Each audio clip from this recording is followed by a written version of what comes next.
Welcome to Brainfluence. I'm Roger Dooley. It would be corny to say that today's guest needs no introduction, but Dr. Robert Cialdini is likely known to almost every member of our audience. He's been on the show before, of course, but he's the author of the multi-million copy bestseller Influence. He's responsible for the way most of us think about persuasion in business and life with his original 6 Principles of Influence. And I'm excited to say that this is an auspicious occasion. Bob is releasing an expanded and revised edition of Influence. Before you say, I've already read that, I've still got my copy on the bookshelf, let me assure you that this is no minor update. Not only does the new edition incorporate his 7th principle, unity, it has lots of new information sprinkled throughout our e-boxes, examples of how real readers tell us how they either used or encountered elements of the 7 principles in real life. And the publisher laboriously cataloged 66 new content elements, studies, examples, applications in the new edition. And for someone like me, who is always trying to learn, the book has another key feature, a bibliography of over 900 citations, plus many pages of endnotes with commentary on elements of the main text. Bob, the new edition is epic. Congratulations and welcome to the show. Well, thank you, Roger. I'm very pleased to be with you again and looking forward to our interaction. It's so exciting to see this because at first I wasn't real excited about another edition of Influence. I mean, it seems like between that and Persuasion, you've covered a lot of territory, but having it all together in one really convenient to consume form with so much information and so much new information too. Like if we look at the dates on the studies, these are not all the classic studies in the original book. So it's really great. I'm just going to kind of skip around here to some of your key principles. I don't know if you just want to very quickly enumerate them for the audience, but then I have some specific examples I'd like to get into. Sure, of course. The first is reciprocation. People want to give back to us what we have first given to them. They say yes to those they owe. So we should put ourselves in a position of giving benefits, giving advantages, giving information, giving a positive mood first, and it will come back to us. Next is a principle no one would be surprised to know influences the persuasion process, and that is liking. We prefer to say yes to those people we like.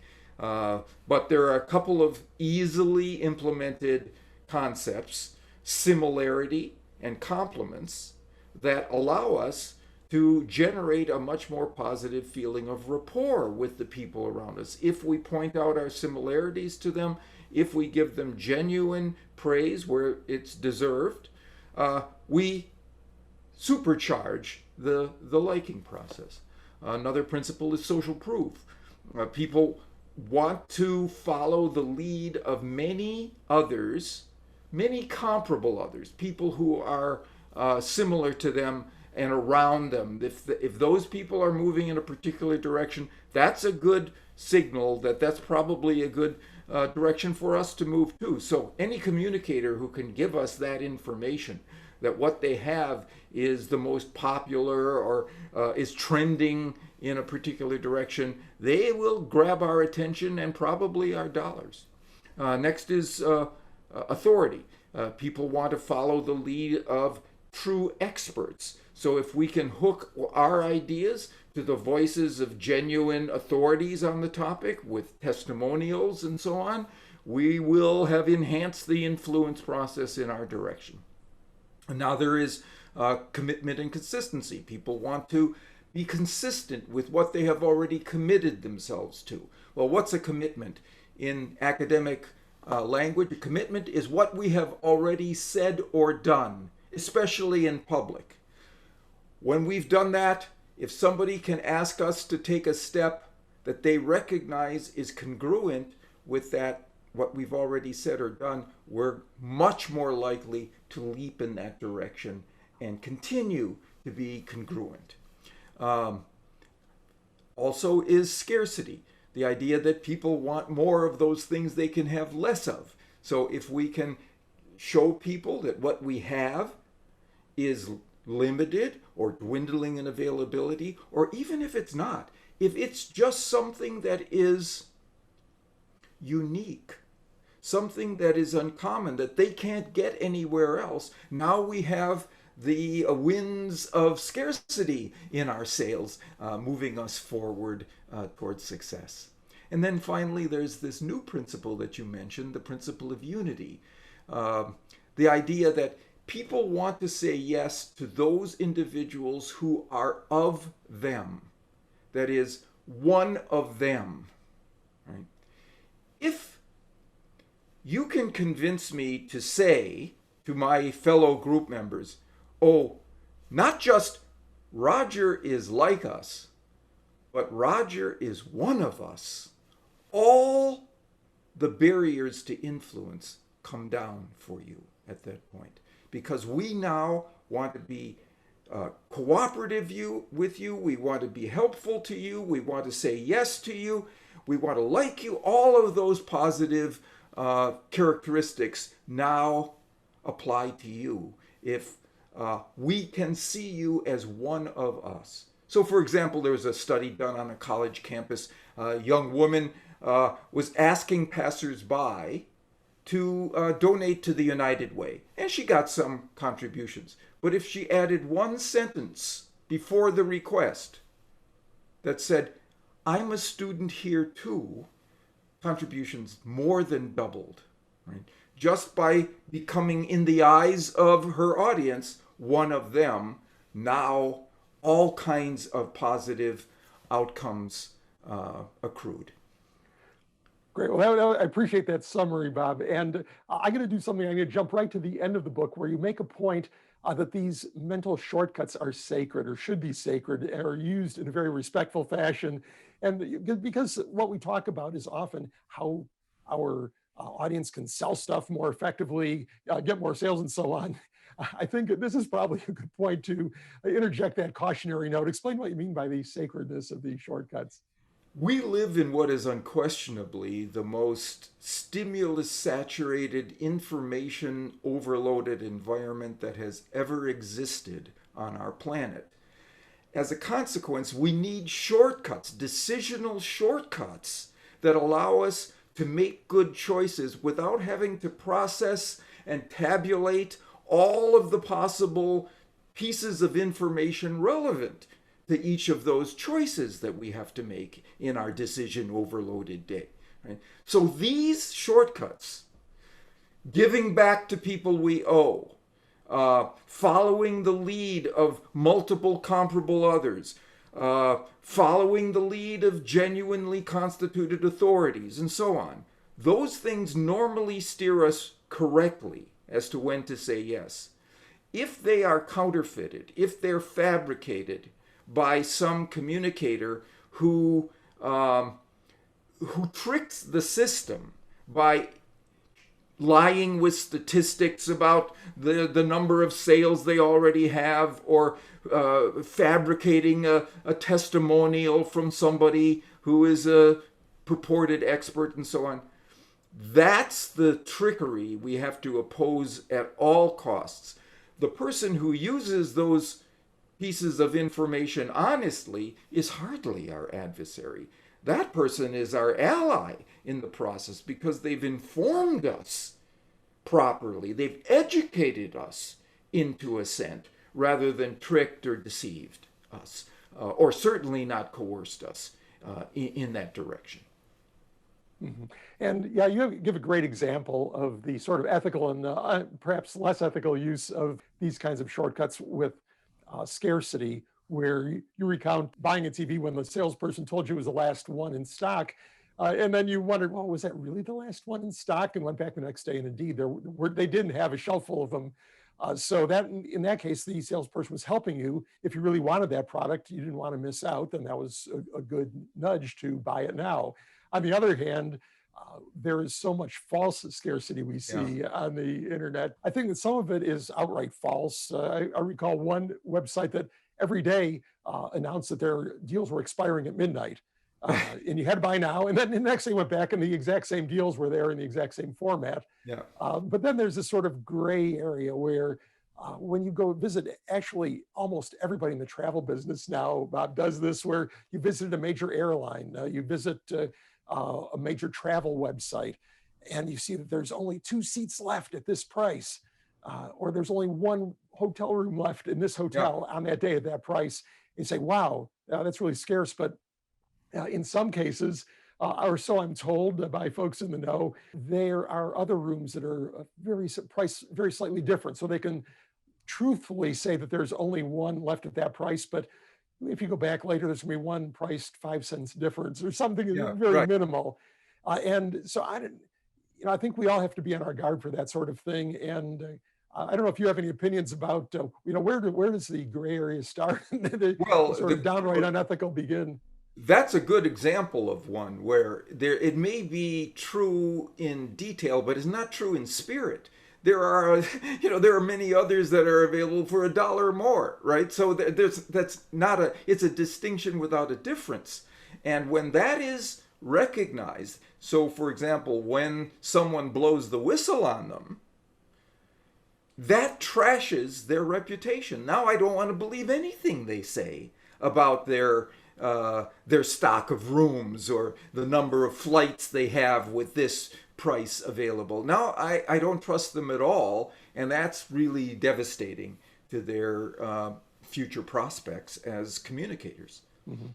And you actually encourage readers of the new edition to call this out when they see it. If they see influence techniques being used in a way that is clearly not the right way, to call it out, either by not purchasing the product or even on social media. So, I think that when we do that, I've been encouraging people to call out unnecessary effort when they find a particularly effortful purchasing process that maybe perhaps cause them not to buy or cause them to make a poor decision, to call that out on social media. And I think that that's a tool that we didn't have even fairly recently, where you simply couldn't get that kind of traction. But now these deceptive practices can be exposed. And have you picked out a hashtag yet, Bob, for that No, to no, identify? I haven't done that yet. Well, I'll throw out one possibility, Yeah. and that is bad influence. Hashtag Oh, bad influence. So I don't know if that's being used for anything else, but right. we'll see. Perhaps some listeners or viewers can let us know if they think that's a good one or suggest something else. Yeah. But anyway, I want to get into some of the really interesting things that I've either learned or relearned from the book. And one is, I've been really promoting the gospel of frictionless and totally seamless experiences. Yes. But one thing that you point out very early in the book, in the reciprocation area, is that sometimes when seamlessness is interrupted by something bad, that can be an opportunity to create an even greater impact and be even more successful with the customer. Explain how that works. Well, of course, people want to give back to those who have given to them, but there's a supercharging dimension within that. If you give something that is personalized to the recipient, they become even more grateful, and they feel even more obligated to give back to you at the highest possible levels. So there was one account that I learned while I was giving a speech at a resort, where the general manager happened to be the audience of my talk, and he raised his hand and he said, "What you just said about reciprocity, it just happened to me today." He said, "We had a guest who came with her 2 children to play tennis on our courts, but we have 2 child-sized rackets. They were already in use. So what I did was to send my assistant manager down the street to the sporting goods store, and within 20 minutes, we had the two more rackets for her children." She came back to me just a few minutes after she completed the match with her children and came to my office and said, "I want to book my entire family into this resort over the 4th of July weekend because of what you did for me this morning." Now, notice that what the manager did was to make up for a slip up. They didn't have enough child rackets, right? He gave her something to compensate for that error and personalize the gift thereby for her. And it was that personalization process that led her then to book the family into the resort in a way that if those 2 rackets had already been there and he just went underneath the desk and gave them the rackets, she wouldn't have thought anything of it.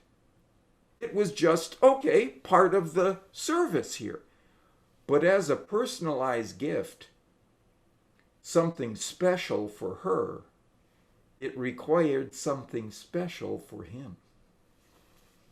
Yeah, that is so important. And I don't think that you're suggesting that the companies or brands should create these opportunities by having some shortcoming in customer experience. But when they happen, they are a golden opportunity to do a great job. And that's why I guess Ritz-Carlton empowers their employees to spend up to a couple $1,000s, because in this case, your example, the general manager was able to address this, but had the Exactly. perhaps low-paid person who manages the sports desk been the one who to experience that, they would have said, "Oh, gee, come back later. I don't think the other people will be very long." Right.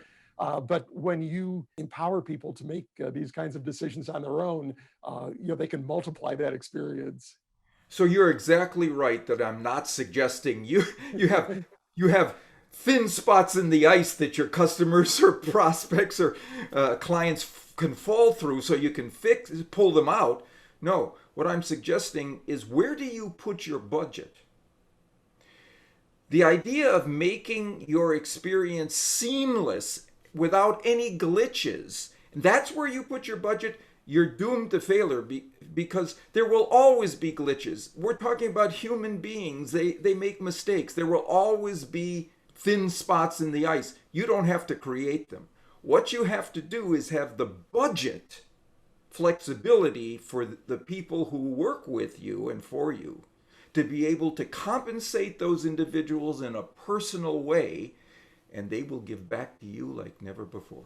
That's great, Bob. And we could spend all our time on one of the principles, but thinking about social proof, one example that kind of stuck out as being sort of unexpectedly powerful was when a car dealer ran salesperson recruitment ads during prime drive time, because they really needed salespeople because they were selling a lot of cars. And what happened then was kind of a surprise, because they got not only got some sales resumes in, but they saw a spike in their actual car sales. And that was an example of social proof, because they cited the reason for needing these salespeople as extra strong demand for their vehicles. They were selling a lot, which is sort of the classic social proof when you do it for a customer. Hey, we've got 10,000 customers for this software already, but the fact was this ad wasn't even directed at customers. Right. How did that amp up its appeal? Because the customers didn't see it as that they were being targeted by this ad, that the ad was generated for them to convince them. It was the subtext of the ad. The ad was to get more salespeople because there was a lot of demand for the cars. Well, that piece of information that came from the side rather than flush in the face was much more credible. It didn't have any ulterior motives associated with it. It was subtext, and people were much more willing to say, "Oh, this must be true then." Another example that stuck out as something that really seemed almost too powerful to be true was the example of the person who was involved in negotiations and was trying to go back and forth between two parties, and just changing one word caused a big difference in outcomes. And where instead of "we could have a deal," or "we will have a deal if we do these things," or "if you do these things," instead it's "we have a deal if you do these." How does that work? It has to do with the idea of loss aversion, that people are much more, in fact, the research shows, twice as motivated to seize something in order to avoid losing it than to gain it, right? So there was a study that I like to cite. Researchers went door to door offering people an audit of their home to see where they needed insulation and weather stripping and so on.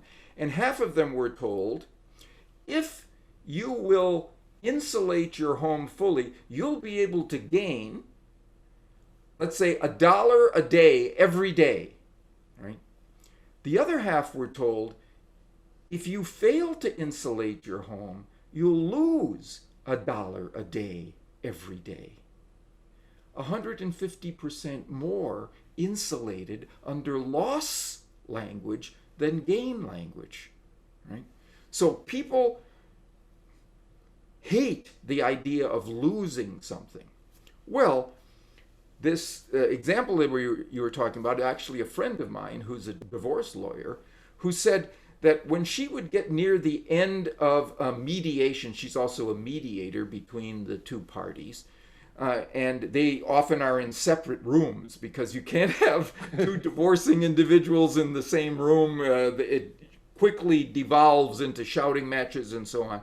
They're in separate rooms, and she would shuttle between the rooms, making offers and conveying negotiation details to them of how to settle the divorce. And she would come to the end where very often there was some sticking point. And she used to say to people, look, if you will accept this last deal that your spouse offered, we will have a deal and we'll be able to finish the negotiations. We won't have to go to court. She said very often that didn't work. She said, can you help me, Bob? So what I suggested is she go to that, with that last offer and say, we have a deal. All you have to do is agree to this final point. And I saw her at a party a few months later. She put her hand on my arm. She said, Bob, this works every time. I said, Sandy, no, nothing works every time. This is behavioral science. It's not magic. She put her hand back on she said, every time. Why? Because if you say to people, we have a deal, now you lose it if you deny it. What she was saying, if you do this, we will have this deal which you get to gain. And we know from psychology, people are more mobilized into action by the idea of losing something than gaining the same thing. So let's spend a little bit of time talking about unity. I think this is kind of an interesting principle. It's almost, it seems like an extension of liking, only more powerful. That instead of being like somebody, we're part of the same group. But there are a lot of interesting little quirks. One interesting one was we have a mutual acquaintance, Scott Adams, the creator of Dilbert, and he has a wildly popular podcast that goes out mostly in video format. And every time he starts with something he calls the simultaneous sip, where he's got this gigantic coffee cup as big as your head practically, where he takes a sip and encourages his viewers to do the same. And I always wondered what was up with that, but then after reading the unity section in your book, I realized that there was some behavioral science behind that. Yes, it turns out that when we perform actions in a coordinated way with others, we come to feel more unitized with them. We feel more like we share an identity with them. So in that study you were talking about, people watched somebody on a screen take a sip of water, put the glass down, and then do some work. And half of them were told just to watch that. The other half were told to take a sip of water at the same time this person was drinking the water, and then watch them and so on. And then afterwards they were asked to rate how they felt about those the people who drank the water at the same instant as the person on the screen liked that person more because they felt more at one with him. That's wild. And I'm guessing that Scott saw that study, and that's how he instituted that practice, because he starts his shows live. You can watch them recorded, of course, but all of his shows begin live. And such a brilliant use of science. You know what I see that in if you go to rock concerts or any kind concerts of popular music, the the band often tries to get the audience to sing along. Come on, and they'll give them parts to sing, and when I say this, everybody says it. Again, they're trying to get them unified with the band, with everybody together. And research shows that not only does sipping together unify people, singing together does. Song has that because of the rhythms and meter and beats associated with commonality of action. Well, I guess religion is a pretty strong type of unity for many people. And often in services, you see some of those same factors at work where either people are singing together with the choir, the congregant, or they are reciting the same prayers together. And it's so really that's the same effect there. Yeah, it's unified. A dance has the same effects. And it's interesting that if you go back into our earliest history of cave paintings, rock art, and so on, the depiction that most frequently appears in those prehistoric depictions is dance. People dancing together, moving in unison. So it's a unifying technology. It's a social technology that groups have discovered since prehistoric times that gets us together as groups. One of the insights in persuasion, Bob, that I've often used as an example, something that's so simple but super actionable, and it's mentioned too in the Unity section in the new edition of Influence, is when you are perhaps creating a new product, a new service, or writing a book, you often go to people, whether they are experts or friends or somebody, for some feedback on what you're doing. Right. But it's really important how you phrase that if you want to invoke unity, right? Exactly. Of course, it's a great idea to get feedback from people around you before you advance an idea, but you want those people to be on your side when you do advance it. You want people to support your new initiative or new idea. And the way to do it is not to ask them for their advice, for their opinion on your idea, because when you ask for an opinion, you get a critic, but instead to ask for their advice. Because when you ask for someone's advice, you get a partner in the process. And the research shows that when you ask people for an opinion versus advice on the same idea, they're more likely to support it, because when you ask for advice, you have brought them in a unifying way with you on the idea. Bob, one last question. We've been through a crazy last year with the pandemic. We're just barely at the 1-year anniversary of it really hitting home here in the US. And I'm curious what you've observed in the last year about messaging, about human behavior, that you say, wow, that's really ties into this part of my 7 principles. Yeah, I think what I've noticed the most is that the idea of unity as it appears in political parties causes people to say no to an idea, even though it may be beneficial, because the other party has proposed that idea, because the other party is the one pushing it, or is the one who came up with it. I think when Donald Trump used the idea of getting a fast start for inoculation, right?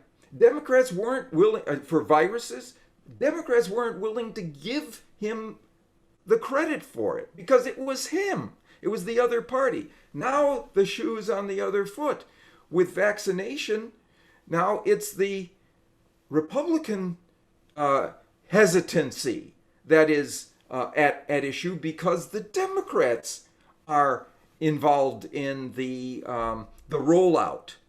Right? So what you have is these two groups that are in groups and resisting the out group no matter what the idea or initiative. It's really troubling. Well, there is a downside to unity. You point out things like, for instance, um, members of the police force. Unity is generally a good thing where they take care of each other, watch out for each other, support each other if they're in trouble, even risk their lives for each other.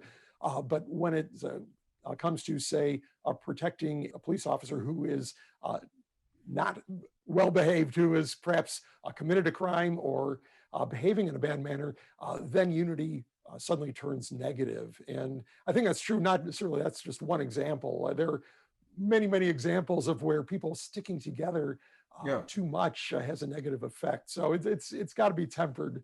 that's right. I mean, what we have to do is get the group that we're thinking of is humanity rather than small sections of it. If we can all think about ourselves as unitized as a species, you know, and we have common interests. So if we can all pull together, we will do better. So what we have to do is keep changing the focus from localized in groups to globalized in groups.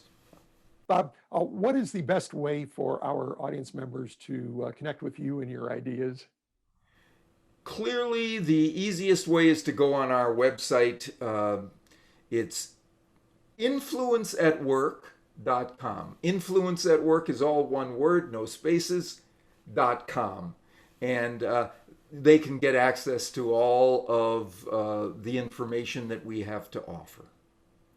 Great. Well, we will link there and to all versions of the new edition of Influence on the show notes page at rogerdooley.com/podcast. And we'll have text, audio, and video versions of our conversation there as well. Bob, thanks for being on the show. And again, congratulations on the new book.